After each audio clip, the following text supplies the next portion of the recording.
ರಾಷ್ಟ್ರೀಯ ಪಂಚಾಯತ್ ರಾಜ್ ದಿನಾಚರಣೆ.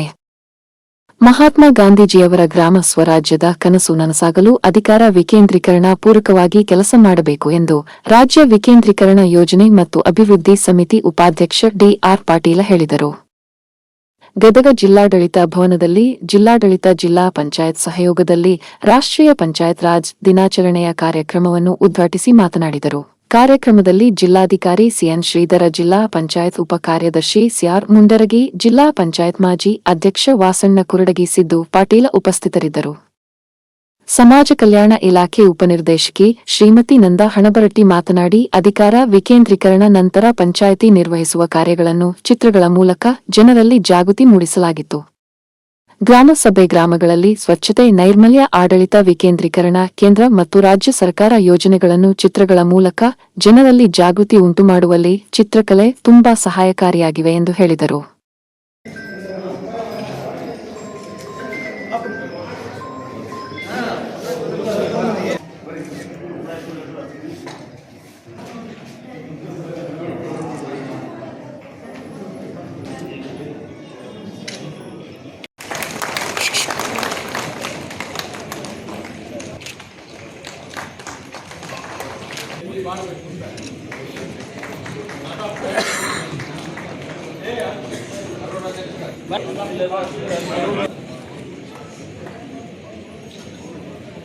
ನೀಡಲಿಕ್ಕೆ ನಮ್ಮ ಆಡಿಪರ್ ಯೂನಿವರ್ಸಿಟಿಯ ಮಾನ್ಯ ಪ್ರೊಫೆಸರ್ ಪ್ರಕಾಶ್ ಮಾಚನಹಳ್ಳಿ ಸರ್ ಅವರು ಆಗಮಿಸಿದ್ದಾರೆ.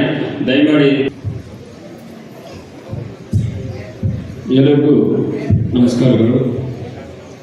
ರಾಷ್ಟ್ರೀಯ ಪಂಚಾಯತ್ ರಾಜ್ ದಿನಾಚರಣೆಯ ಈ ಸಮಾರಂಭದ ಶ್ರೀ ಡಿ.ಆರ್. ಪಾಟೀಲ್ ಸರ್ ಅವರೇ, ವೇದಿಕೆ ಮೇಲೆ ಉಪಸ್ಥಿತರಿರುವ ಎಲ್ಲ ಗೌರವಾನ್ವಿತ ಅಧಿಕಾರಿಗಳವರೇ, ಎಲ್ಲರಿಗೂ ಮತ್ತೊಮ್ಮೆ ನನ್ನ ನಮಸ್ಕಾರ. ಎಲ್ಲರಿಗೂ ರಾಷ್ಟ್ರೀಯ ಪಂಚಾಯತ್ ರಾಜ್ ದಿನದ ಶುಭಾಶಯಗಳು. ಈ ಶುಭಾಶಯಗಳೊಂದಿಗೆ ಈ ರಾಷ್ಟ್ರೀಯ ಪಂಚಾಯತ್ ರಾಜ್ ದಿನದ ಅಂಗವಾಗಿ ಈ ಪಂಚಾಯತ್ ರಾಜ್ ವ್ಯವಸ್ಥೆ ಅದು ನಿಮ್ಮ ಮುಂದುಗಡೆ. ಯಾಕೆಂತಂದ್ರೆ ಈ ಪಂಚಾಯತ್ ರಾಜ್ ಆಡಳಿತದ ಆಶಯವನ್ನು ಹೊತ್ತಂತ ಎಲ್ಲರ ಸಾರಥಿಗಳೇ, ಮಾನ್ಯ ಜಿಲ್ಲಾಧಿಕಾರಿಗಳಿರ್ಬೋದು, ಹಾಗೆ ನಮ್ಮ ಕರ್ನಾಟಕ ವಿಕೇಂದ್ರೀಕರಣ ಯೋಜನೆಯ ಉಪಾಧ್ಯಕ್ಷರಾದಂಥ ಸನ್ಮಾನ್ಯ ಡಿ.ಆರ್. ಪಾಟೀಲ್ ಸರ್ ಅವರು ಇರ್ಬೋದು, ಅವರು ಮುಖ್ಯ ಸಾರಥಿಗಳು. ಉಳಿದೆಲ್ಲರೂ ಸಾರಥಿಗಳು. ಪಂಚಾಯತ್ ರಾಜ್ ಆಶಯ ಇವತ್ತು ಪಂಚಾಯತ್ ರಾಜ್ ದಿನವನ್ನು ಒಂದು ಹಬ್ಬದಂತೆ ಆಚರಿಸ್ತಾ ಇದ್ದೀರಲ್ಲ, ಇದು ಹೆಮ್ಮೆ ಪಡತಕ್ಕಂಥ ಸಂಗತಿ ಮತ್ತು ಸಂತೋಷ ಪಡತಕ್ಕಂಥ ಸಂಗತಿಯ ಶುಭಾಶಯವನ್ನ ತಿಳಿಸಿ ಈ ಪಂಚಾಯತ್ ರಾಜ್ ವ್ಯವಸ್ಥೆ ಬಗ್ಗೆ ಮಾತನಾಡೋಣ. ನಮಗೆಲ್ಲ ಆಡಳಿತದ ಸಭೆ ಅನ್ನೋದು ನಮಗೆಲ್ಲ ಗೊತ್ತಿದೆ. ಪಂಚಾಯತ್ ಪರಿಕಲ್ಪನೆ ಕೂಡ ಹಳ್ಳಿಯಲ್ಲಿರ್ತಕ್ಕಂಥ ಒಂದು ಪಂಚಾಯತ್ ಪರಿಕಲ್ಪನೆ ಕೂಡ ನಮಗೆ ಗೊತ್ತಿದೆ. ಈ ಪಂಚಾಯತ್ ಪರಿಕಲ್ಪನೆ ಇಂದಿನ ಒಂದು ಸ್ಥಳೀಯ ಆಡಳಿತಕ್ಕೆ ಸಂಬಂಧಪಟ್ಟಂತ ಸಭೆ ಮತ್ತು ಸಮಿತಿಗಳಿದ್ದು ಅವು ಸ್ಥಳೀಯ ಆಡಳಿತವನ್ನು ನಮಗೆ ಇತಿಹಾಸದಿಂದ ತಿಳಿದು ಅಷ್ಟಾದರೆ ನಮ್ಮ ಭಾರತವನ್ನು ಅನೇಕ ರಾಜ್ಯ ಮನೆತನಗಳು, ಅನೇಕ ರಾಜ್ಯಗಳನ್ನು ನಾವು ಗಮನಿಸಿದಾಗ ಅಲ್ಲಿ ಈ ಸ್ಥಳೀಯ ಆಡಳಿತಕ್ಕೆ ಅಚ್ಚುಕಟ್ಟಾದಂತ ಅಂದ್ರೆ ಹಾಗೆ ಇತಿಹಾಸಗಳ ಕಂಡು ಅಷ್ಟೇ ಅಲ್ಲದೆ ನಾವು ಈ ಒಂದು 3 ರಾಜ್ಯ ಮನೆತನದ ಆಳ್ವಿಕೆ ನಶಿಸಿ ಹೋದ ನಂತರ ಈ ಪಂಚಾಯತ್ ಇದು ಎಷ್ಟು ವಿಚಿತ್ರ ಈ ಮನಸ್ಥಿತಿ ಎಂಬುದು ನನಗಿನ್ನೂ ಅರ್ಥ ಆಗ್ತಾ ಇಲ್ಲ.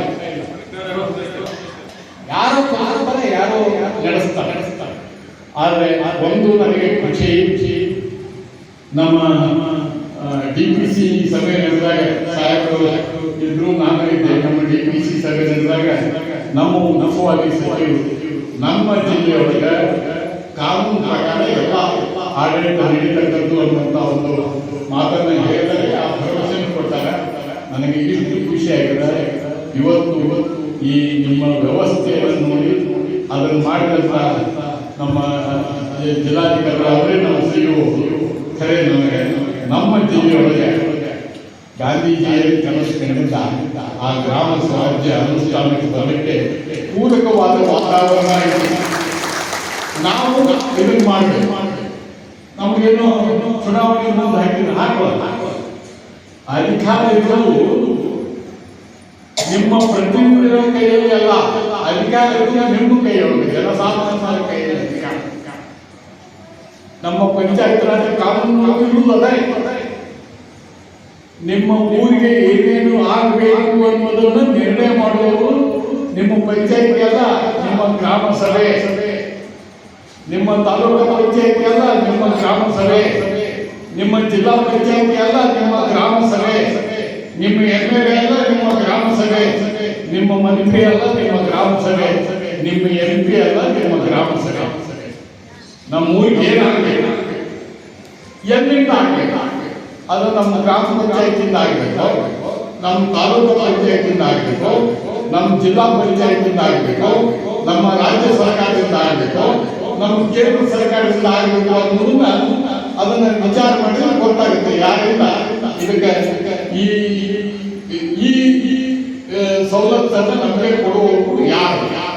ಕೇಂದ್ರ ಸರ್ಕಾರದವರು, ರಾಜ್ಯ ಸರ್ಕಾರದವರು, ಜಿಲ್ಲಾ ಪಂಚಾಯತಿಯವರು, ತಾಲೂಕು ಪಂಚಾಯತಿಯವರು, ಗ್ರಾಮ ಪಂಚಾಯತಿಯವರು ಅನ್ನೋದನ್ನ ನೋಡಿಕೊಂಡು ನಿಮ್ಗೆ ಗೊತ್ತಾಗುತ್ತೆ. ಕಾನೂನನ್ನು ಓದಿದ್ರೆ ನಮ್ಗೆ ಗೊತ್ತಾಗುತ್ತೆ. ಅದನ್ನ ಮಾಡಬೇಕಂತ ಹೇಳಿ ನೀವು ಈ ಎಲ್ಲ ಹಂತದಲ್ಲಿ ನಿಮ್ಮ ಪ್ರತಿನಿಧಿಗಳನ್ನ ಕಳಿಸಿ. ನಿಮ್ಮ ಪ್ರತಿನಿಧಿಗಳು ಅವರು ನಿಮ್ಮ ವಾಸ ಅಲ್ಲ, ನೀವು ಹೇಳಲೇ ಕೇಳಾಕಿರೋ. ನೀವೆಲ್ಲ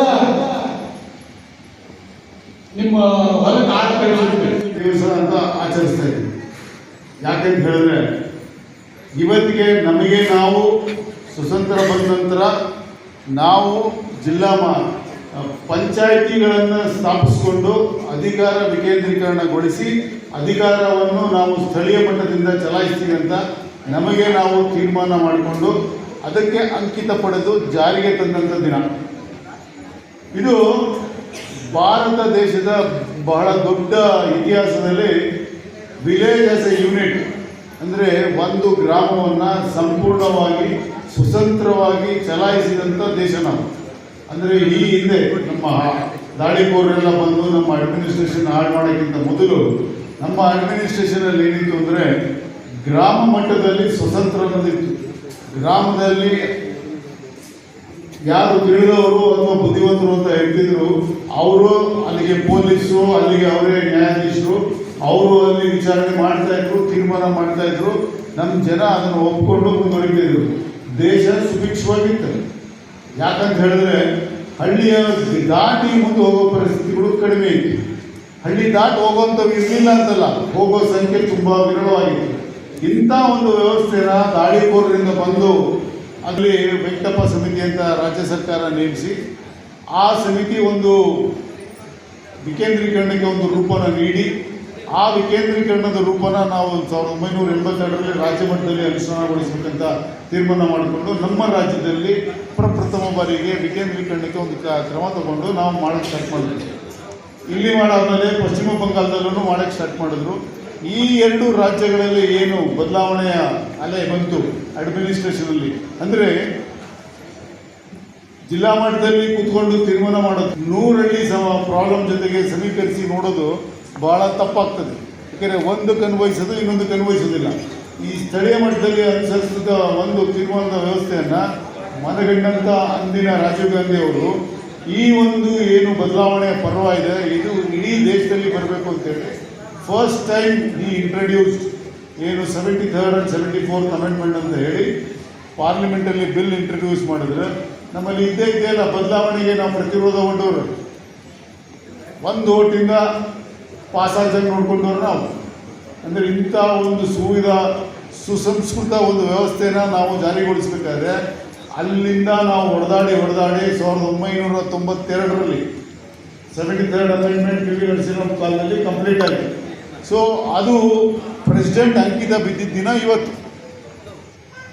ಪ್ರೆಸಿಡೆಂಟ್ ಅವರು April 24, 92 if I am not right ಅಂಕಿತ ಹಾಕಿ ಅವತ್ತಿಂದ ನಾವು ಪಂಚಾಯತ್ ರಾಜ್ ವ್ಯವಸ್ಥೆನ ದೇಶವ್ಯಾಪಿಯಲ್ಲಿ ನಾವು 93ಯಲ್ಲಿ ಅಂಕಿತ ಆಗಿ ಅಲ್ಲಿಂದ ಆಚೆಗೆ ದೇಶವ್ಯಾಪಿಲಿ ಈ 3 ತರಹದ ಪಂಚಾಯಿತಿಗಳನ್ನು